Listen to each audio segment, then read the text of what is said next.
Pinamamadali na ng Department of Labor and Employment ang pag-aaral kaugnay sa panukalang 125 pisong aumento sa arawang sahod ng mga manggagawa. Babala naman ng Employers Confederation of the Philippines, posibleng ikalugi ito ng maliliit na kumpanya at malamang na umuwiwas din ang mga investor sa Pilipinas.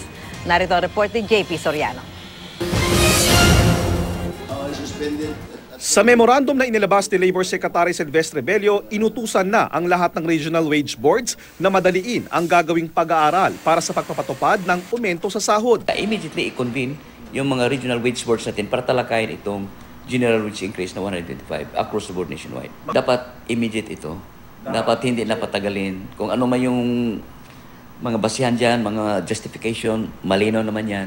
Ang sinabi ng DOLE, ikinatuwa ng mga empleyadong kagaya nila Maricor at Macfin. Asap na sana no, na ma-aprobahan kasi 'di ba? Madami ng balita before na tataasan daw may increase. So sana this time ma-aprobahan na talaga yan. Kulang pa rin talaga.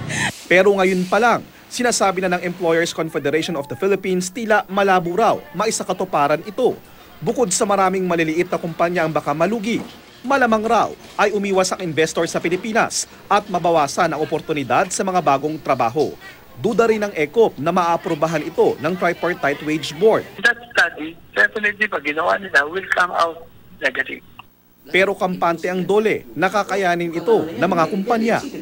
Suportado nga raw ng DOLE ang 750 pesos national minimum wage at 16,000 basic salary para sa salary grade 1 sa mga empleyado naman ng gobyerno. Para sa unang balita, JP Soriano reporting.